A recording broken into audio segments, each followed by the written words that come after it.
Et non, sachez que vous ne rêvez pas, il s'agirait bel et bien du casting de Hal Jordan dans le DCU de James Gunn. Bon, clairement, je pense que là, il faut vraiment qu'on en parle. Avant tout, je t'invite à t'abonner à cette chaîne pour ne rien manquer de l'actualité super-héroïque, à laisser un pouce et à activer la cloche. Le feuilleton du casting de Hal Jordan ces dernières semaines, ça a vraiment été quelque chose. On a eu Josh Brolin, on a eu Ewan McGregor, Matthew McConaughey, Timothy Olyphant et surtout Chris Pine. On aurait vraiment aimé Chris Pine, mais non, malheureusement, il semblerait qu'il fallait vraiment prendre le mec le plus âgé possible. Selon The Hollywood Reporter, ah oui c'est pas rien quand même, il semblerait que Kyle Chandler ait été casté en tant que Hal Jordan dans la série Lanterns de DC Studios. Mais attendez, parce que c'est pas ça le pire. Bon, hormis que le mec a 59 balais, eh bien il aurait signé un contrat pour uniquement jouer dans Lanterns. Car en fait, après ça, il n'y aurait tout simplement plus de Hal Jordan. Alors, en fait, les théories sur le fait qu'il pourrait devenir le grand vilain et donc incarner Parallax, bah en fait, elles tomberaient à l'eau. Et juste, en fait, on aurait un Hal Jordan papy grincheux qui se ferait buter dans Lanterns. Ah mais franchement, qui a eu l'idée de faire un choix aussi catastrophique?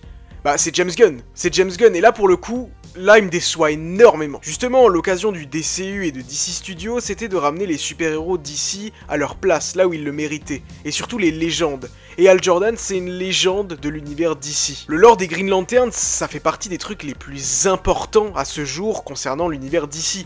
Et clairement, à la limite, mettre John Stewart comme Green Lantern principal de la Justice League, je vois pas où est le souci, ça peut même être plutôt cool. Mais clairement, à côté de ça, il fallait mettre Hal Jordan et développer son histoire du côté des Green Lanterns et du côté galactique. Là, non, là, vraiment, on va juste l'utiliser vite fait dans une série pour introduire John Stewart. Après, on s'en fout. On s'intéresse même plus à Guy Gardner qu'à Hal Jordan. Non, vraiment, c'est catastrophique. En soi, Kyle Chandler, s'il avait eu 10 ans de moins, j'aurais dit pourquoi pas, si ça avait été pour développer le personnage de Hal Jordan à la limite. Bon, déjà, même 59 ans, 10 ans de moins, ça fait 49 ans, c'est quand même chaud. Mais, allez, à la limite. Mais là, le mec, il a 59 ans. Et ne lui parlez même pas d'aller faire de la muscu pour le rôle. Là, on est vraiment pas dans ce bail-là. Franchement, ça m'énerve, parce que jusque maintenant, je soutenais à fond le DCU de James Gunn. Le film Superman, il me hype énormément. Je trouvais que niveau casting, c'était limite la perfection. Enfin, sauf Kumail Nanjiani, évidemment, dans le rôle de Booster Gold. Mais c'est pas encore vraiment officiel. Mais jusque-là, vraiment, c'était plutôt cool. Et je me suis dit, ouais, on va bien manger et tout, même s'il y avait des rumeurs de projets qui m'angoissaient un petit peu. Mais alors là, vraiment, je ne comprends pas ce move de James Gunn. Allez, à la limite, je m'étais fait à l'idée qu'on aurait un Hal Jordan qui deviendrait très probablement le personnage de Parallax.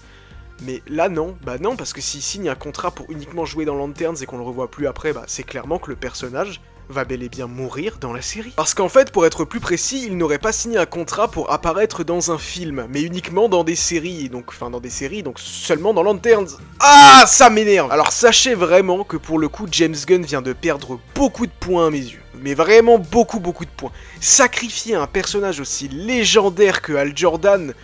Mais c'est même pas question au profit de John Stewart, parce que j'adore John, et pour le coup, il mérite vraiment de briller aussi sur grand écran. Mais c'est pas parce que John mérite de briller qu'on est obligé forcément de sacrifier Hal. Je veux dire, à partir du moment où le mec va mettre plus en avant Guy Gardner que Hal Jordan, c'est qu'il y a un problème. Jusque-là, on essaye d'être le plus positif possible sur ce DCU, parce qu'après tout, on n'a pas le choix et on doit faire avec, c'est ce qu'on va avoir, même si pour le coup, il y a des choses qui font peur. Mais là, c'est une catastrophe. Franchement, je suis extrêmement déçu. Vraiment. J'attends évidemment une officialisation de la part de James Gunn, mais il semblerait que malheureusement, ce soit bel et bien Kyle Chandler qui va incarner le personnage. Ah, enfin bon.